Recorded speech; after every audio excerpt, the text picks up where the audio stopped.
Let's bring in Republican Arkansas Senator Tom Cotton, who's been listening to all of this. Let me get your thoughts about what happened in the city last night there at Logan Circle. I'm sure you've been out for dinner in that area, and what the police chief was saying this afternoon. Senator? Well, John, Washington, D.C., like so many of our large cities, is facing a historic crime wave this summer. It's been long and steady in building. Now, I know the liberal media in Washington is paying more attention today because it happened in a nice part of town outside fancy restaurants where politicians and bureaucrats eat, but it's been going on for a long time.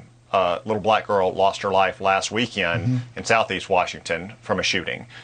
There's shooting outside Nationals Park just last weekend as well. And this is all a result of naive and foolish policies that are letting prisoners out of jail early, sometimes because of false claims that we have an over-incarceration problem in this country or exaggerated fears about the coronavirus, not sending violent repeat felons to jail before they face a jury because of cities eliminating their bail system, of cities defunding their police, and the general anti-police climate that I hear about all across the country from officers who tell me retention is terrible and recruiting is even worse. If we want to stop this crime wave, we've got to get tough on crime, and we've got to start backing law enforcement. Yeah, as we pointed out just a second ago, Chief Conte saying that he doesn't think that the calls to defund police are helping.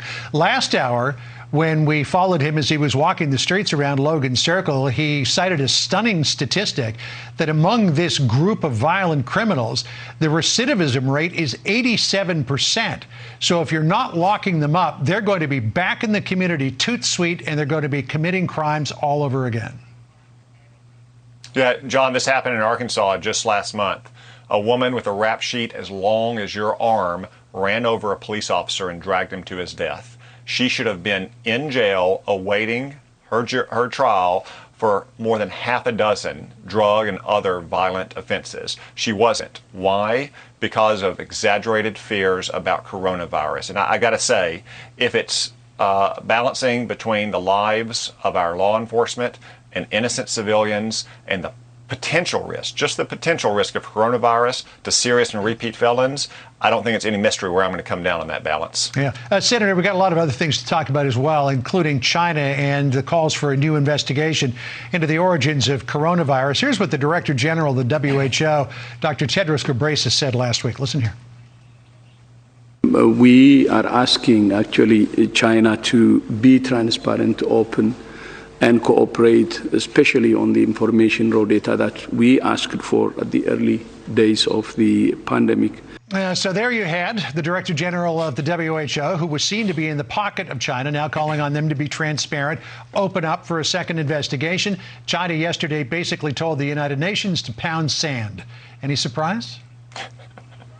Yeah, not exactly shocking there, John. I mean, first off, China has been lying and covering up about this pandemic from the very beginning. The World Health Organization's director has been in China's back pocket from the very beginning when he denied there even was a pandemic. They're the ones that sent the phony commission to Wuhan earlier this year to investigate it. That commission included Peter Daszak, the American nonprofit executive who Tony Fauci used to funnel hundreds of thousands of your dollars to the Wuhan labs. What's clear, though, is that any evidence about what happened in that lab or witnesses has probably been destroyed. Those witnesses have probably been killed or at least disappeared. It's very unlikely we're going to get a definitive answer absent some kind of defector who makes it out of the country. So the real question becomes, what will President Biden do to lower the boom on China, to hold them accountable for unleashing this plague on the world? There's a lot we could be doing that we're not doing. I want to ask you about mask mandates, because it looks like the White House is sort of leaning in that direction. We had President Biden the other day in that town hall say that he believes that the CDC will soon issue guidance calling on all students under the age of 12 to wear masks in school. Some people looked at that and said, wait a second, he's putting his thumb on the scale here, sort of telling the CDC what to do.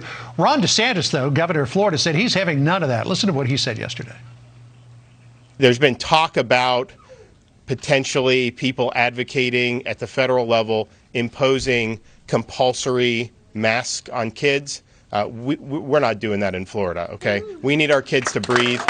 So after that, the White House came out and criticized DeSantis. Listen to what Jen Psaki said. That puts kids at risk. It's not aligned with public health guidelines. We know masks are not the most comfortable thing. I will say my kids are quite adjusted to them.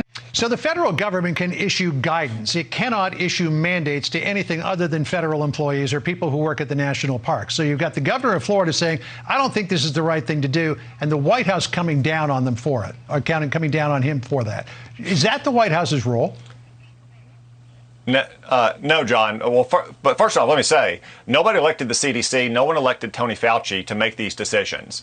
Advisors advise, elected officials decide, and the American people elected Joe Biden and the members of Congress and our governors and our state legislatures to make these decisions for us. If you just turn these decisions over to a bunch of public health bureaucrats, of course, the only thing they're going to consider is what they think is in the best interest of public health. They're not going to balance off interests like whether people can make a living to put food on the table or whether kids can learn at school, an integral part of which is be able to see each other's faces and their teachers' faces, to understand emotion, to be able to see lips and so forth. And we're not doing it in Arkansas either. Our legislature passed a law that prohibits any school from requiring anyone to wear a mask. That's exactly as it should be.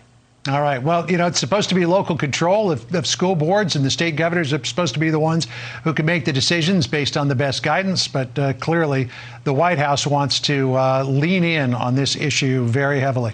Senator Tom Cotton of the great state of Arkansas, good to see you today, and good to see you at the grocery store yesterday as well.